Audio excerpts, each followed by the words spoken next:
Actually 7th Darshan ಅವ್ರದ್ದು ಕೋರ್ಟಲ್ಲಿ case ಇತ್ತು. ಅಪ್ಡೇಟ್ ಏನಾಯಿತು ಅಂತ ತುಂಬ ಜನ ಕೇಳ್ತಾ ಇದ್ರಿ. ನಾನು ತುಂಬ ಬ್ಯುಸಿ ಇದೆ, ಹಾಗಾಗಿ ನಾನು ನಿಮಗೆ ಅಪ್ಡೇಟ್ ಮಾಡೋಕ್ಕಾಗಿರಲಿಲ್ಲ. ಆ್ಯಕ್ಚುಲಿ ಅವತ್ತು PW8 ಸಾಕ್ಷಿ ವಿಚಾರಣೆ ಮಾಡ್ತಾಯಿದ್ರು.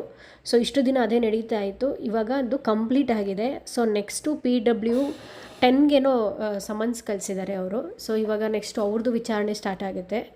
ಇಷ್ಟಾದಮೇಲೆ ಅವರು ಮತ್ತೆ ನೆಕ್ಸ್ಟು 15ಗೆ ಕೇಸ್ನ ಮುಂದಕ್ಕೆ ಹಾಕಿದ್ರು. ಇದ್ರ ಜೊತೆಗೆ ನಾನು ಲಾಸ್ಟ್ ವಿಡಿಯೋಲಿ ಇನ್ನೊಂದು ಅಪ್ಡೇಟ್ ಕೊಟ್ಟಿದ್ದೆ, ದರ್ಶನ್ ಅವ್ರದ್ದು ಕೋರ್ಟಲ್ಲಿ ಕೇಸ್ ಇರೋದು.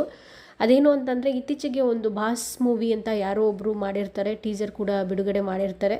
ಅದು ನೋಡ್ತಾ ಇದ್ದರೆ ಬೇಡ ಅಂದರೂ ಕೂಡ ತುಂಬ ಜನಕ್ಕೆ ರೇಣುಕಾಸ್ವಾಮಿ ಕೊಲೆ ಪ್ರಕರಣನೇ ಠಕ್ ಅಂತ ಅವ್ರ ಕಣ್ಮುಂದೆ ಬರ್ತಾ ಇರುವಂತಿತ್ತು. ಸೊ ಇದಕ್ಕೆ ಸಂಬಂಧಪಟ್ಟಂತೆ ದರ್ಶನ್ ಅವರು ಮತ್ತು ಅವ್ರ ಕುಟುಂಬಸ್ಥರು ಹೋಗ್ಬಿಟ್ಟು ಈ ಮೂವಿನ ತಡೆ ಹಿಡಿಬೇಕು ಅಂತ ಹೇಳಿ ಕೇಸ್ ಫೈಲ್ ಮಾಡಿರ್ತಾರೆ. ಆಗ 17ನೇ ಹೆಚ್ಚುವರಿ ಸಿಟಿ ಸಿವಿಲ್ ನ್ಯಾಯಾಧೀಶೆ ಅನಿತಾ ಅವರು ವಿಚಾರಣೆ ಕೂಡ ಮಾಡಿದ್ದಾರೆ.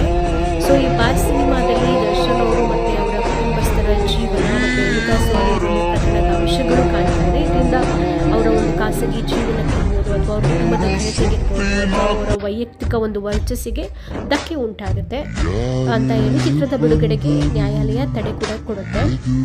ಸೊ ಇದು ರೇಣುಕಾಸ್ವಾಮಿ ಕೊಲೆ ಪ್ರಕರಣ ಬಂದು ನ್ಯಾಯಾಂಗದ ಪರಿಶೀಲನೆಗೆ ಒಳಪಟ್ಟಿರುವಂತಹ ಒಂದು ಕ್ರಿಮಿನಲ್ ಪ್ರಕರಣ.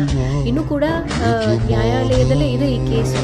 ಸೊ ಇಂಥ ಒಂದು ಸಂದರ್ಭದಲ್ಲಿ ಬಾಸ್ ಚಿತ್ರದ ನಿರ್ಮಾಣ ಆಗಿರ್ಬೋದು, ಚಿತ್ರೀಕರಣ ಆಗಿರ್ಬೋದು, ಸಂಕಲನ ಆಗಿರ್ಬೋದು, ಪ್ರಚಾರ, ಮಾರ್ಕೆಟಿಂಗ್, ಬಿಡುಗಡೆ, ಹಂಚಿಕೆ ಮತ್ತು ಸ್ಟ್ರೀಮಿಂಗ್, ಮಾರಾಟ, ಪರವಾನಗಿನ ಸಿನಿಮಾ ಅಥವಾ OTT ವೇದಿಕೆಯಲ್ಲಿ ಮುಂದಿನ ವಿಚಾರಣೆಯವರೆಗೆ ಎಲ್ಲೂ ಕೂಡ ಬಳಕೆ ಮಾಡಬಾರ್ದು ಅಂತ ಸ್ಟ್ರಿಕ್ಟ್ ಆಗಿ ಕೋರ್ಟು ಆದೇಶವನ್ನು ನೀಡಿದ್ದಾರೆ.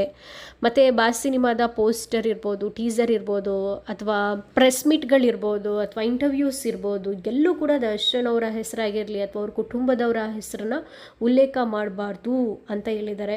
ಮತ್ತು ಇದು ಕೇವಲ ಸಿನಿಮಾಗಷ್ಟೇ ಅನ್ವಯಿಸಲ್ಲ. ಈವನ್ ಯಾರು ವೆಬ್ ಸೀರೀಸು ಮಾಡಬೇಕು ಅಂತ ಮುಂದಕ್ಕೆ ಹೋಗ್ತಾ ಇದ್ದರೆ ಅಂಥವ್ರಿಗೂ ಕೂಡ ಸಾಧ್ಯ ಇಲ್ಲ ಅಂತ ನ್ಯಾಯಾಲಯ ಸೂಚನೆ ಕೊಟ್ಟಿರುವಂತಹದ್ದು. ಇದು ಬಂದು ಸಿರಿ ಪ್ರೊಡಕ್ಷನ್ಸ್, ವಿಲವ, CBFC ಮತ್ತು ಕರ್ನಾಟಕ ಚಲನಚಿತ್ರ ವಾಣಿಜ್ಯ ಮಂಡಳಿಗೆ ಸಮನ್ಸ್ ಮತ್ತು ನೋಟಿಸ್ ಜಾರಿ ಮಾಡಿದೆ ನ್ಯಾಯಾಲಯ. ಸೊ ಈ ವಿಚಾರಣೆಯನ್ನು ಮತ್ತೆ ಮೇ 2ನೇ ತಾರೀಕಿಗೆ ಮುಂದಕ್ಕೆ ಹಾಕಿದೆ. ಮತ್ತು ಈ ಒಂದು ಬಾಸ್ ಸಿನಿಮಾನ ಏಪ್ರಿಲ್ 14ಕ್ಕೆ ಬಿಡುಗಡೆ ಮಾಡಬೇಕು ಅಂತ ಹೇಳಿ ಎಲ್ಲ ಸಿದ್ಧತೆಗಳನ್ನ ಮಾಡ್ಕೊಂಡಿದ್ರು. ಸೊ ಅದಕ್ಕೆ ಇವಾಗ ಕೋರ್ಟ್ ಚಾಟಿ ಬೀಸಿರೋದು ಕಂಡು ಬರ್ತಾ ಇದೆ.